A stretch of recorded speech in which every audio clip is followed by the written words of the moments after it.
राजनीति का रण, बिजली का मुद्दा, पानी का सवाल, गरीबी का मुद्दा, किसानों का हक,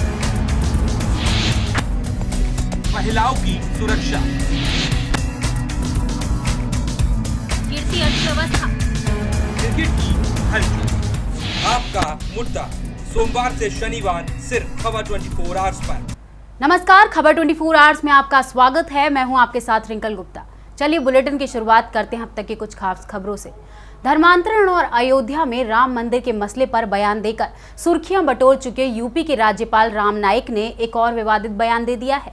कासगंज में एक धार्मिक आयोजन के दौरान राज्यपाल ने कहा कि भारतीयों के जीवन में राम का DNA है।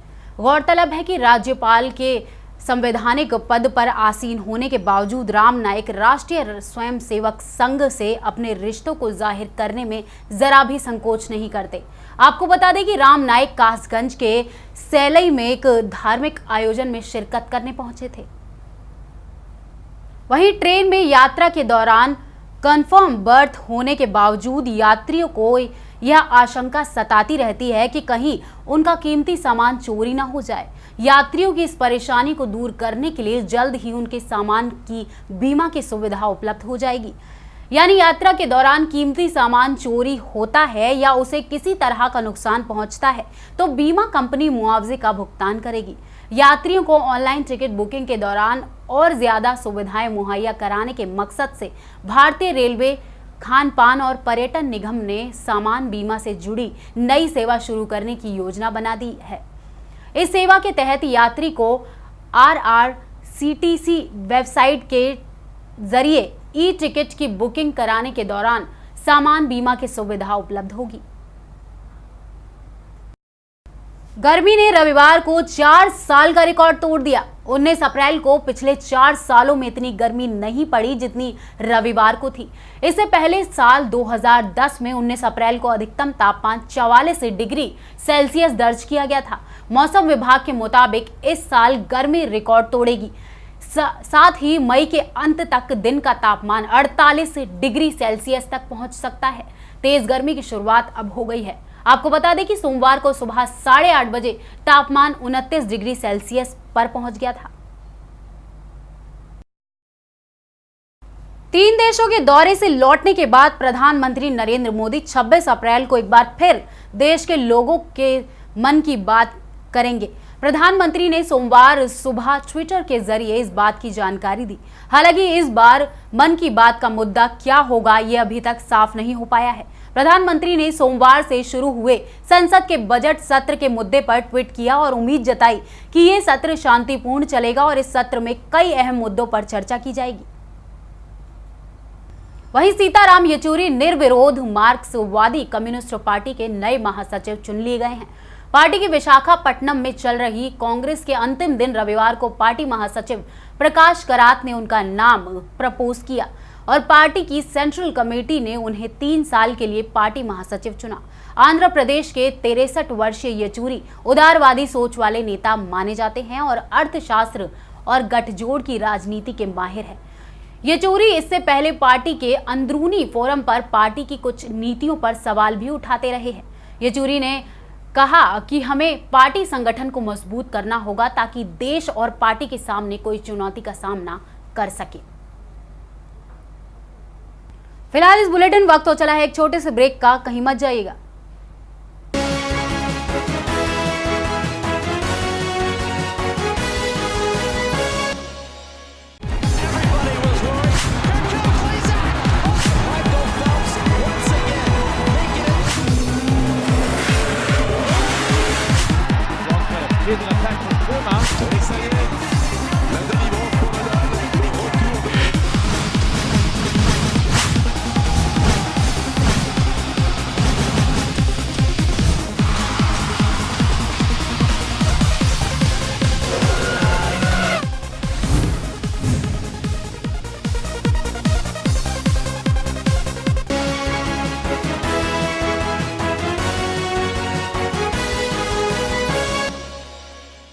ब्रेक के बाद आप सभी का फिर से स्वागत है। चलिए करते हैं रुख कुछ और खबरों का।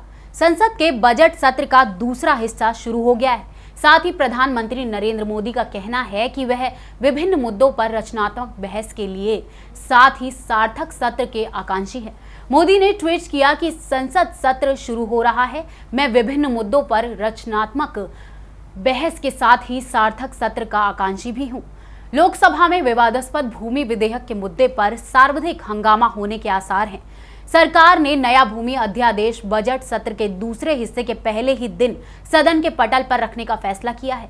कार्यसूची के अनुसार संसदीय मामलों के राज्य मंत्री राजीव प्रताप रूडी भूमि अर्जुन पुनर्वास और पुनर्विस्थापन में उचित प्रतिकार और पारदर्शिता का अधिकार अध्यादेश की एक प्रति सदन के पटल पर रखेंगे। सामाजिक न्याय और अधिकारिता मंत्रालय द्वारा गुड़गांव में विशेष राहगीर दिवस का आयोजन किया गया। इस राहगीर दिवस में शारीरिक रूप से निशक्त व्यक्तियों ने भाग लिया। देखिए एक रिपोर्ट।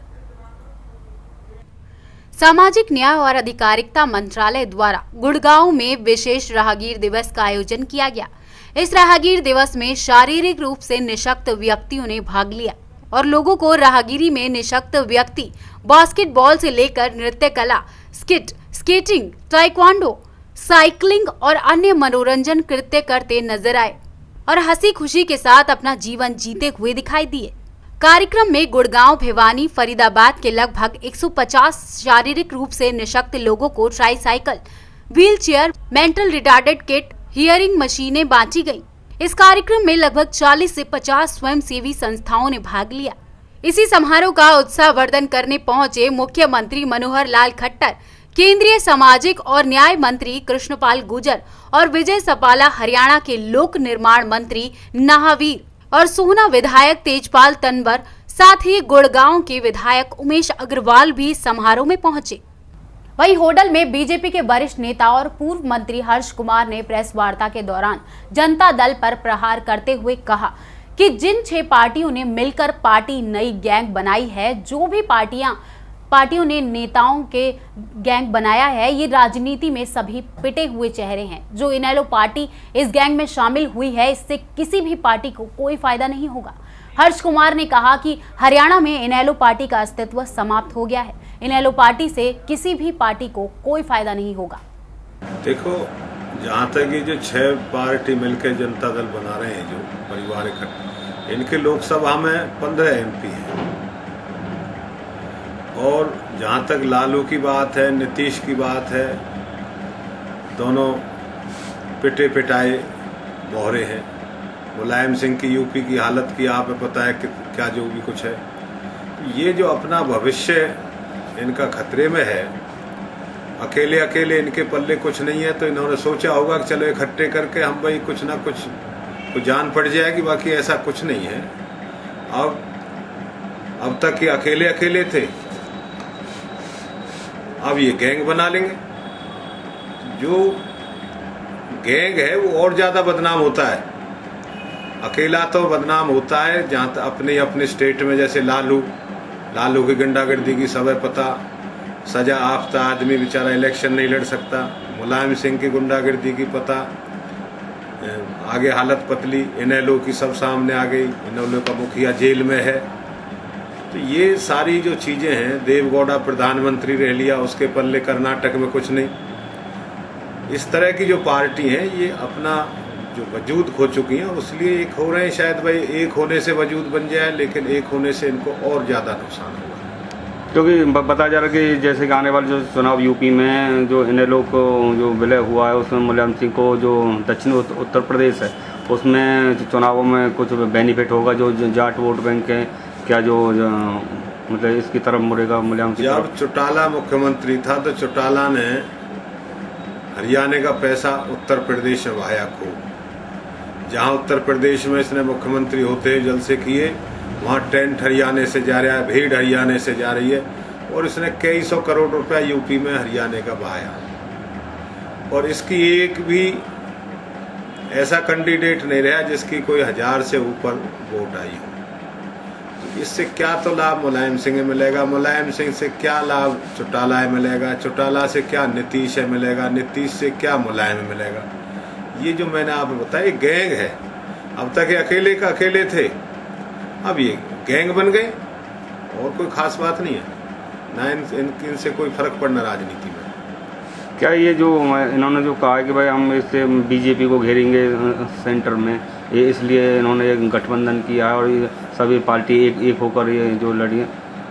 देखो, बीजेपी का जो इस समय सेनापति है, जो नायक है बीजेपी का, नरेंद्र मोदी जी, उसकी आज जिस तरह से विश्व में उसका जो प्रभाव बढ़ रहा है, विश्व में हिंदुस्तान की बात नहीं है, स्टेटों की बात नहीं है, आज पूरे विश्व को एक उम्मीद जगी है मोदी से, उसे क्या घेरेंगे। वहीं फरीदाबाद के धौज क्षेत्र के गांव टीकरी खेड़ा में दूध पीने के एक ही परिवार के मां सहित 7 बच्चों की अचानक तबीयत खराब हो गई। आनन फानन में पूरे परिवार को फरीदाबाद के बीके अस्पताल में भर्ती करवाया गया, जहां उनका डॉक्टरों द्वारा इलाज किया जा रहा है। क्या है पूरा मामला, देखिए एक रिपोर्ट। अब तक आपने सुना और देखा होगा कि बंद पैकिंग या पाउडर के दूध का सेवन करने से स्वास्थ्य खराब हो जाता है, लेकिन इस बार फरीदाबाद के धौज क्षेत्र के गांव टिगरी खेड़ा में भैंस का दूध पीने से एक परिवार की मां सहित 7 बच्चों की अचानक तबीयत खराब हो गई, जिन्हें आनन फानन में इलाज के लिए बादशाह खान अस्पताल में भर्ती कराया गया। जैसा कि आप अस्पताल के आपातकालीन वार्ड में देख पा रहे हैं, एक कतार में अस्पताल के बेडों पर दिखाई दे रहे ये लोग एक ही परिवार के हैं, जिनमें से 7 बच्चे हैं और इन बच्चों की मां। पूरा परिवार हॉस्पिटल में है। कैसे रात में दूध मंगाया पूरा फ्रिज में, लाइट आई ना रात में, और सुबह वहाँ आके दूध सब बच्चे ने पिया, मैंने पिया, बस पीने से 2-2.5 घंटे बाद हम 2-1 घंटे हम सही रहे, खूब अच्छे। कहाँ से मंगाए थे? ऐसे मंगा पास में से कई जमींदार के। भैंस का दूध था या फिर थैली वाला जो दूध? भैंस का दूध। वहीं से आ गए। कितने लोग हैं जो भी फिलहाल बीमार हैं एक ही परिवार के? 8 लोग हैं। 7 बच्चे, एक माँ। बच्चों की मां सजीना की माने तो बीती रात को उन्होंने गांव के एक जमींदार के घर से दूध मंगवाया था और उसे फ्रिज में रख दिया था, लेकिन रात को बिजली न आने के कारण फ्रिज नहीं चला। सुबह सजीना ने रात के रखे हुए दूध को गर्म किया और बच्चों को पिला दिया। बाद में बचे हुए दूध को खुद पी लिया। दूध का सेवन करने के कुछ ही घंटों के बाद बच्चों सहित सजीना की तबीयत खराब होने लगी और उल्टियां होने लगी। स्वास्थ्य खराब होते देख उन्होंने पड़ोसियों की मदद से अस्पताल का सहारा लिया, जहां उनका इलाज किया जा रहा है। वहीं उसी दूध का शिकार बने साहिल ने बताया कि उनकी मां ने उन्हें दूध गर्म करके पीने के लिए दिया और उन्होंने पी लिया। दूध पीने के कुछ ही घंटों के बाद उन्हें उल्टी होने लगी। रात को जिम्मेदार से दूध मंगाया था, वो दूध में रख दिया था, रात में लाइट नहीं आई, इसलिए सुबह दूध होता है तो हमने उसमें सोडा गिर दिया तो गर्म करके पी लिया। फिर उसके बाद 2.5 घंटे के बाद उल्टी होनी शुरू हो। तो कितने लोग हैं परिवार के जो सबने दूध पिया था? ये 8 जी, 8 लोगों के उल्टियाँ होना शुरू हो गई दूध पीने के। तो रोजाना आप उसी जमींदार से दूध लेते थे? आज ही हुआ था। वहीं बीके अस्पताल आपातकालीन वार्ड के डॉक्टर मनीष की मां ने रात का दूध गर्म करके पीने के कारण एक ही परिवार के 8 सदस्यों का स्वास्थ्य खराब हो गया था, जिन्हें अस्पताल में समय पर आने के चलते दवाएं दे दी गईं और बच्चों के इलाज के लिए चाइल्ड स्पेशलिस्ट को सूचित किया गया, जिसने बच्चों के स्वास्थ्य का बेहतर ख्याल रखा जा सके। एक ही परिवार के सब लोग हैं और कल रात को इन्होंने फ्रिज में से निकाल के ठंडा दूध पिया था और उसके बाद से फिर ये गैस्ट्रोएंटेराइटिस हो गई है सभी को। और वैसे सबके ठीक है, वाइटल्स ठीक है। और बच्चों के लिए डॉक्टर विकास जो इलेक्ट्रिशियन ऑन कॉल है उनको कॉल करके जी। जो एडल्ट तो ठीक है जी, हॉस्पिटल में आए थे तब कैसी कंडीशन थी? थोड़ा सा माइल्ड डिहाइड्रेशन था इनको जी। स्टेबल तब दवाई दे दी गई है? दवाइयाँ और फ्लूइड्स और ग्लूकोज चल रहे हैं। वहीं गुड़गांव के वसई वाटर ट्रीटमेंट प्लांट में नहाने गए 2 बच्चों की डूबने से मौत हो गई। वाकया रविवार करीब 1 बजे का है। जानकारी के मुताबिक बिहार का रहने वाला 10 वर्षीय रीशु अपने चचेरे भाई राजा के साथ वाटर ट्रीटमेंट प्लांट में बने तालाब में नहाने गया था।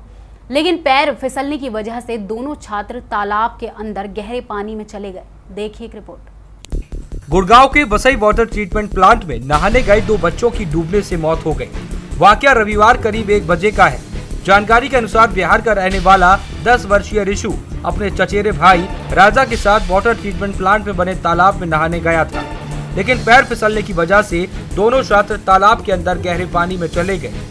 तालाब के अंदर जाते देख तीसरे बच्चे ने बचाने की पुरजोर कोशिश की, लेकिन कामयाब नहीं हो सका। परिजनों के मुताबिक रविवार को छुट्टी होने की वजह से सुबह करीब 9 बजे 3 छात्र नहाने के लिए आए थे। जब काफी देर तक छात्र वापस नहीं आए तो परिवार वालों को चिंता हुई, लेकिन वो उन्हें ढूंढ पाते इससे पहले एक छात्र ने बाकी छात्रों के डूबने की सूचना दी। छात्रों के डूबने की सूचना मिलते ही गुड़गांव पुलिस बचाव दल के साथ मौके पर पहुंची और दोनों छात्रों को ढूंढना शुरू किया। बचाव दल को दोनों युवक लगभग 18 फीट गहरे पानी में मिले, लेकिन तब तक बहुत देर हो चुकी थी। दोनों छात्रों की मौत हो चुकी थी। गुड़गांव के वसई वाटर ट्रीटमेंट में डूबकर मरने का ये कोई पहला वाकया नहीं है। प्रत्येक साल कोई न कोई हादसा होता रहता है, लेकिन हर बार प्रशासन एहतियात बरतने और इस तरह के हादसे रोकने के लिए ठोस कदम उठाने की बात करता रहता है, लेकिन कोई ठोस कार्रवाई नहीं होती। लगभग 1 बजे के आसपास हमें सूचना मिली थी कि वसई रोड पर जो 6 नंबर ये है अपना तालाब, इसमें 2 बच्चे नहा रहे थे और डूब गए।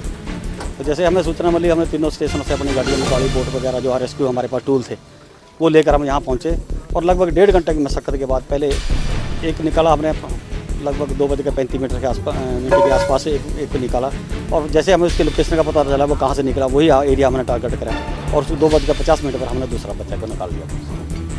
क्या उम्र है बच्चे? एक तो 10 साल के आसपास का, एक 17-18 साल का बच्चा। ये नहाने के लिए उतरे थे यहाँ पे और क्योंकि इसमें तालाब के अंदर पहले तो पानी कम है और उसके बाद एकदम स्लोप है और स्लोप के अंदर पानी 15 से 18 फुट के करीब पानी है नीचे और 18 फुट के करीब वो अंदर पानी में थे, जहाँ से इनको निकाल दिया। गर्मी आते ही इस ट्रीटमेंट प्लांट ने 2 छात्रों को निगल लिया। ऐसे में देखना होगा कि प्रशासन इस बार क्या वाकई कोई कार्रवाई करता है या फिर हर बार की तरह इस बार भी बयानों के सहारे और जान को जोखिम में डालने की छूट देता है। ब्यूरो रिपोर्ट, खबर 24 आवर्स। नगर निगम सभागार में आयोजित श्री वैष्णव वैश्य समाज के वार्षिक उत्सव में बतौर मुख्य अतिथि के रूप में शामिल हुए विधायक विपुल गोयल ने कहा कि वर्तमान समय में वैश्य समाज को राजनीति में ज्यादा से ज्यादा संख्या में आना चाहिए ताकि सही तरीके से समाज और देश की सेवा की जा सके।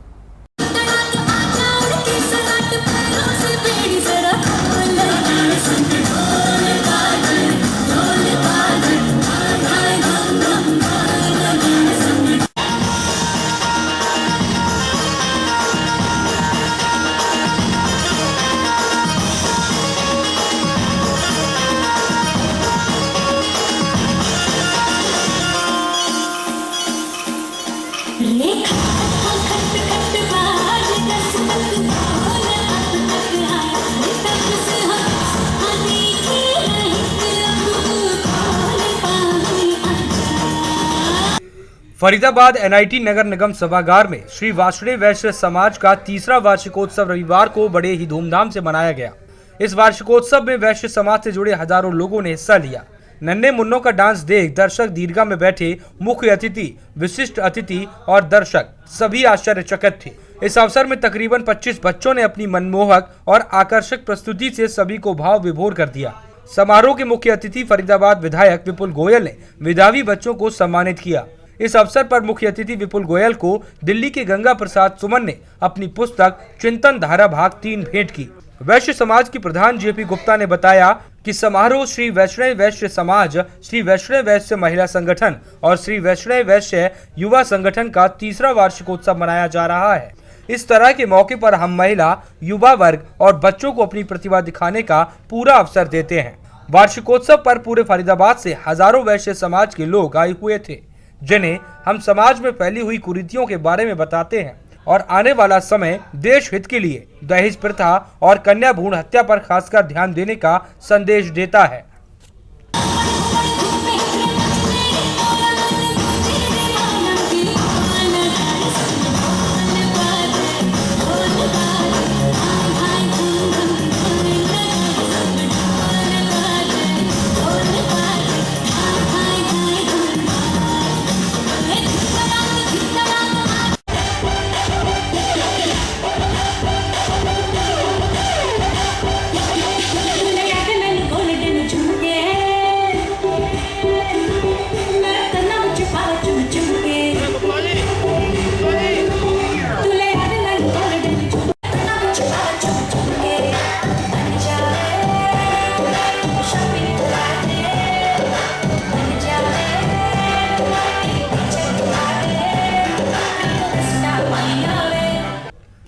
वहीं मुख्य अतिथि के रूप में आई वैश्य समाज से संबंध रखने वाले फरीदाबाद विधानसभा के विधायक विपुल गोयल की माने तो देश की सेवा करने के लिए राजनीति से अच्छा कोई मंच नहीं हो सकता। इतना ही नहीं, उन्होंने वैश्य समाज के लोगों को संदेश दिया और अपील की कि देश की सेवा करनी है तो ज्यादा से ज्यादा लोग राजनीति में आए। उनके इस बयान से माना जा सकता है कि देश की सेवा करने का सही रास्ता एकमात्र राजनीति है।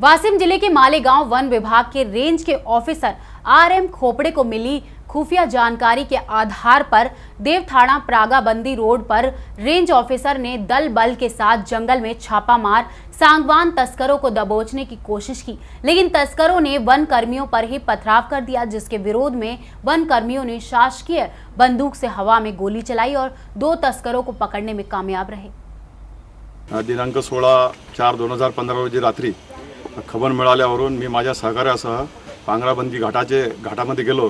त्या ठिकाणी काही चोर हे लाकूड चोरून त्यांनी थप्प्या मारलेल्या होत्या। त्यांना आम्ही अटकाव करण्याचा प्रयत्न केला असता त्यांनी आमच्यावर दगडफेक केली। त्यांच्यावर दगडफेक केली त्यामुळे आम्हाला नाईलाजास्तव हवेत एक सरकारी पिस्तूलमधून एक फैरी झाडली। त्यामुळे परिस्थिती नियंत्रणात आली आणि एक आरोपी आणि गाडीचा चालक यास आम्ही मोक्यावर अटक केली। 4 आरोपी फरार आहेत, त्यांचा शोध चालू आहे। आरोपी विरुद्ध भारतीय वन अधिनियम 1927 चे कलम 26 प्रमाणे 26, 41 आणि 61 प्रमाणे आम्ही गुन्हा कायम केलेला आहे। तसेच भादवी 120 प्रमाणे आम्ही गुन्हा कायम केलेला आहे। मेरे साथ इस बुलेटिन में इतना ही। बाकी देश और विदेश की तमाम खबरों से जुड़े रहने के लिए देखते रहें खबर 24 आवर्स। नमस्कार।